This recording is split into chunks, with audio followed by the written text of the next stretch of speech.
Yeah. It's a game theory problem that if are the people who respect the code benefited and are the people who are defectors are getting punished, the trust of a community grows when you constantly do that. If you look at history of religion, history of countries, history of tribes, there is only one way to create trust in a tribe is you have good systems to detect bad behavior and punish it and reward great behavior. And that's when a society develops trust. And everybody, welcome back to Starkey Farmstead. So my name is Samantha.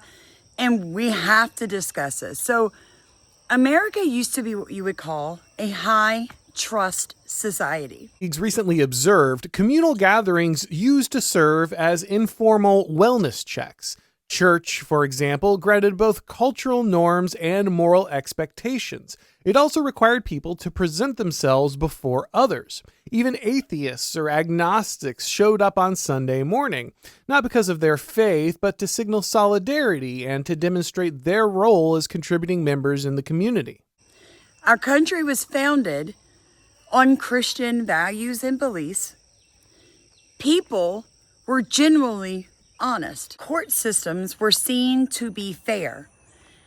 Over time, as things that were not fair were pointed out, like segregation and other nonsense, and as a whole country, we corrected those behaviors, therefore developing a high trust society, one where everybody mattered. And even as we allowed legal migration into the country, we did it in a way where people had time to adjust and learn the rules of our country. And they were expected, regardless of where they came from, who you were, the color of your skin, or what religion you practiced, to follow our laws and legal precedences. And what happened was communities, black, white, Asian, it didn't matter, they were relatively safe. Now, you guys know I was demonetized for speaking truth, for bringing these topics to the forefront. Folks, I really need you to row in my boat so I can continue doing this because I love to share this knowledge with y'all. Look in the top of comments. If you even send $1, it would help us greatly. Question would be, what are the characteristics of a high trust society? And you pointed to some. Well, everyone thinks violence is wrong. That would be one. Nobody steals, no matter what, right? And this is something that's particularly characteristic right now, let's say, of Japan, that's starting to disintegrate in the West. And we've seen a lot of that in the United States, for example. In the last 25 years, there's been a huge push to separate from our roots and our culture as a nation, as a high trust nation. How long have you been sitting there? He just took it out. Nigga took they pump out, pumping his shit up. Runs it up $80. And here he comes putting it back. Look at his sneaky ass. Look at his sneaky ass. Hey, nigga, I see that. So he caught him, and everyone's filming and laughing. And in a high-trust society, you pump your gas, and you go inside if you want to grab some chips or a soda, and you come out, your gas is done, you put it back, you paid already, you're done. But now, you're in a low-trust society. And if you look at a bigger picture and you zoom out a little bit, and you kind of look at the history of our cities in America and what they used to be before they became low trust, you're going to have your mind blown. These cities were once unironically called the Paris of the West, Detroit, Rome of the West, St. Louis, Charm City was Baltimore, the White City, Chicago, America's most European city, that was New Orleans, and the Athens of America, Philadelphia.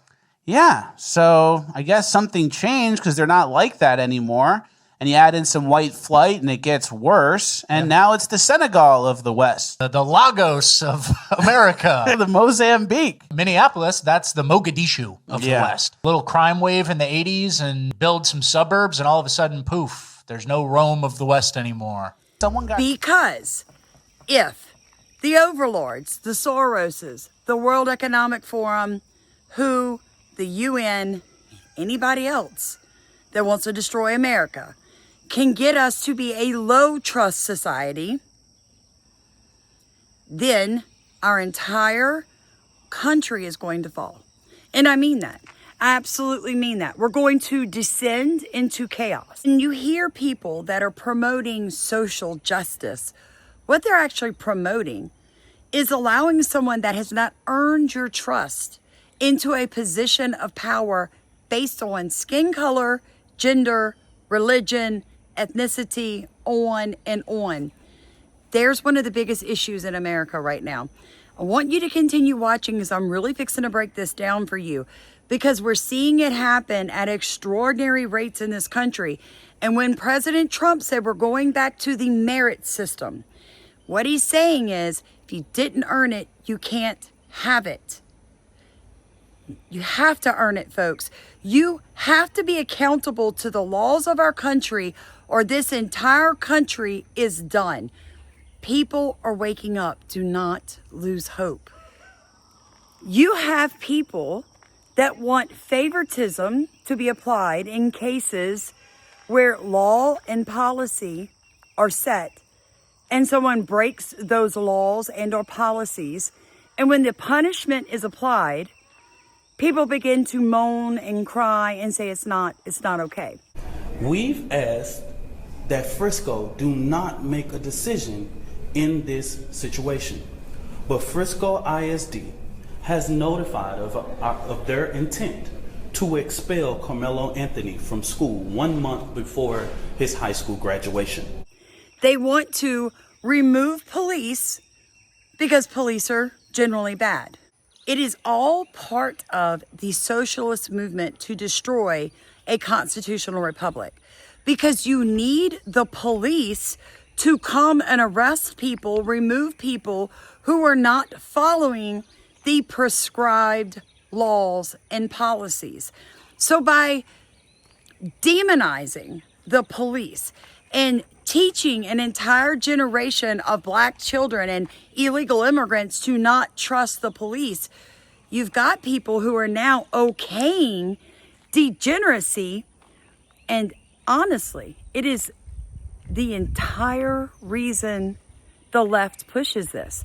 If they throw us into chaos, they win. High trust societies with a careless immigration policy, say, a careless multiculturalism. And there's Robert Putnam, the Harvard professor, has shown that quite clearly, that more homogenous societies, let's say, tend to be higher trust. And I guess it's partly because there are just fewer differences to take into account, right? There's a shared set of presumptions about the nature of proper behavior and of reality itself.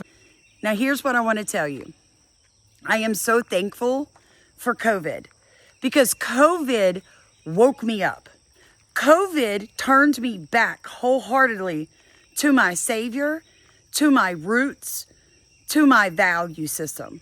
It reminded me of how good we have it in America.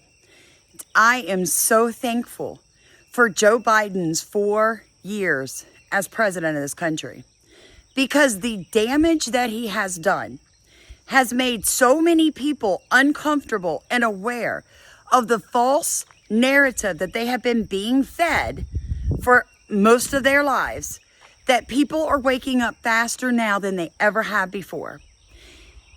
What did Black Lives Matter show us? Well, first thing, we got body cams on the majority of police officers in their cars and on their bodies in this entire country. And time after time after time, the body cams have proven what the statistics have been saying. This guy with the crazed look on his face, it is evocative of that image of another allegedly innocent Beba Angel Aladdin, a woman who attacked an officer with a knife, and the still image we got from that, and she ultimately... I know how humans are, let me put it that way. What they're finding is every time they try to claim it's racist or murder, when the body cam comes out, it proves that these people are attacking police officers with deadly force and or weapons. And time again, the police officers are trying to de-escalate, and the people ending up dead are escalating. I'm so thankful for DEI. It has, time and time, Mayor is insane. For instance, let's start with she's pulling guns on police officers in her office. Just confirmed the GBI is launching an investigation after a Jonesboro police lieutenant is accusing the mayor of pointing a gun at him. This investigation is coming just 5 months after Danya Sarter was elected, making her the city's first African-American mayor.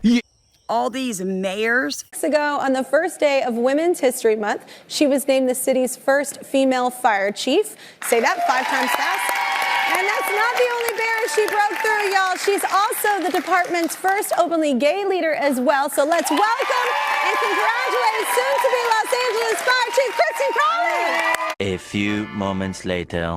We're following some breaking news in Los Angeles. Mayor Karen Bass has fired the city's fire chief in the wake of the catastrophic wildfires that scorched the area last month. First time, first black mayor, first black woman mayor, first black judge. In an Ohio courtroom, and taking the defendant into custody wasn't so easy, as a court officer had to drag her out. So today we get to talk about Cincinnati's first black female judge who went to jail on 8 felony counts.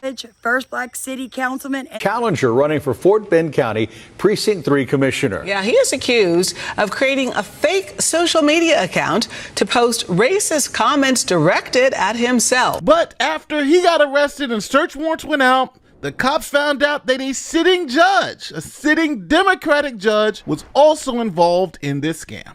The Fort Bend County judge is now being investigated for alleged election fraud. Judge KP George is accused of knowing about fake posts made by his former campaign consultant, Thurul Patel.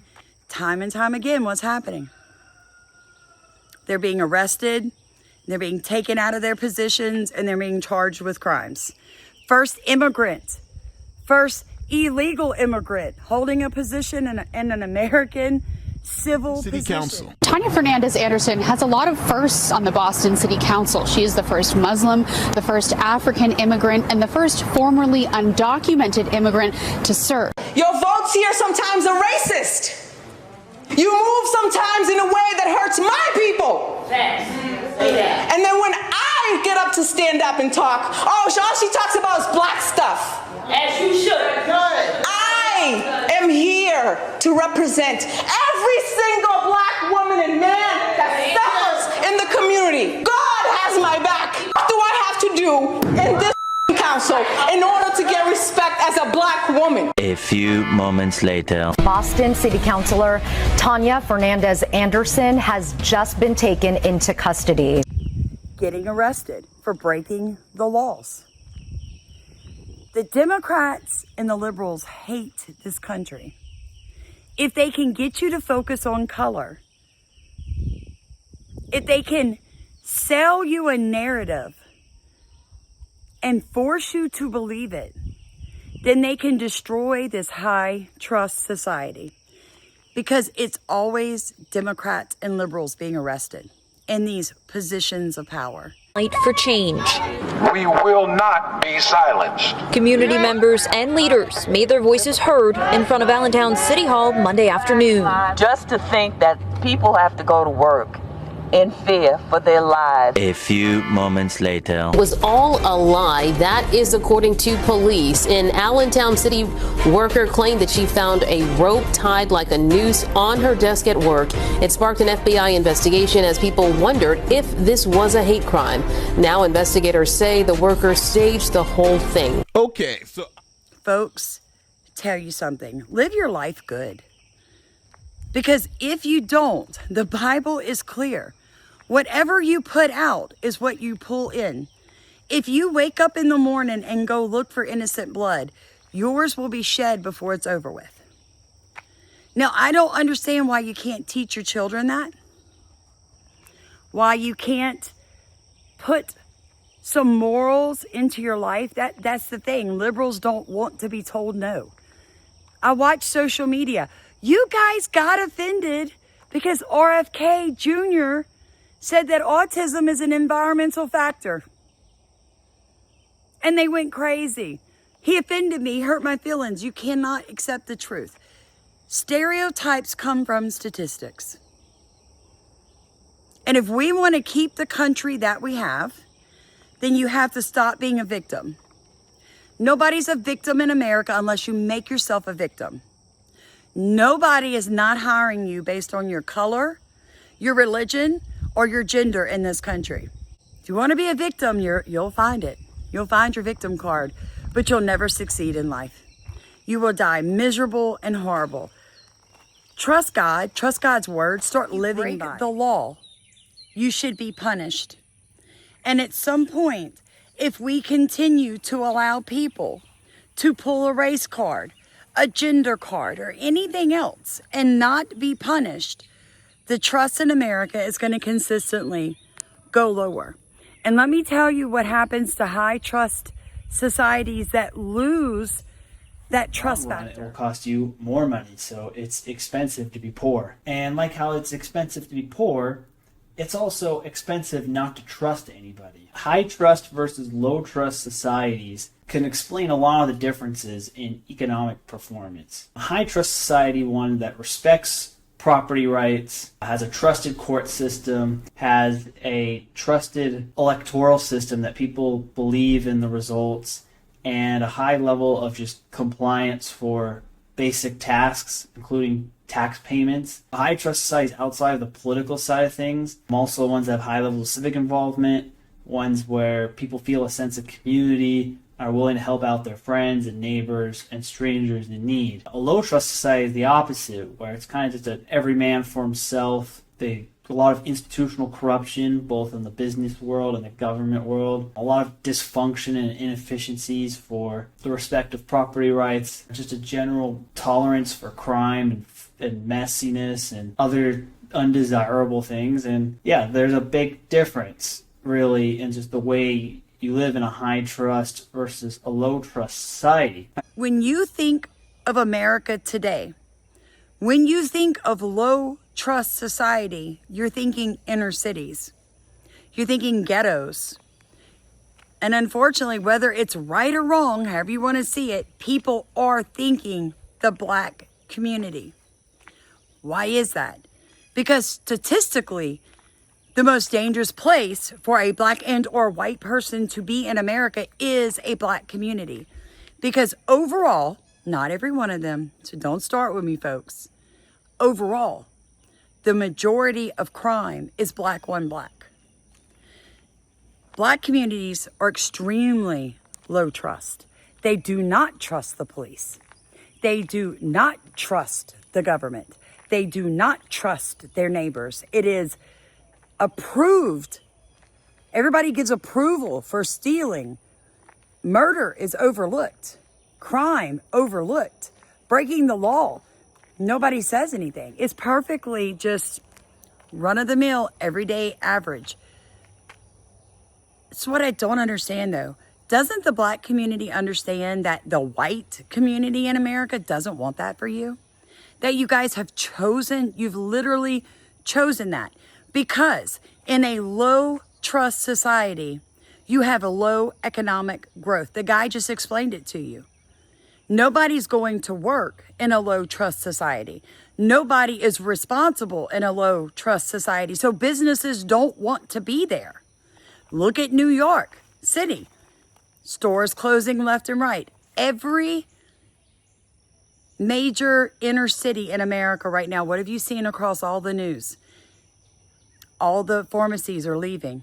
All the grocery stores are leaving. Walmart's closing. McDonald's closing. Why? Why is that? The economic side of it goes down too.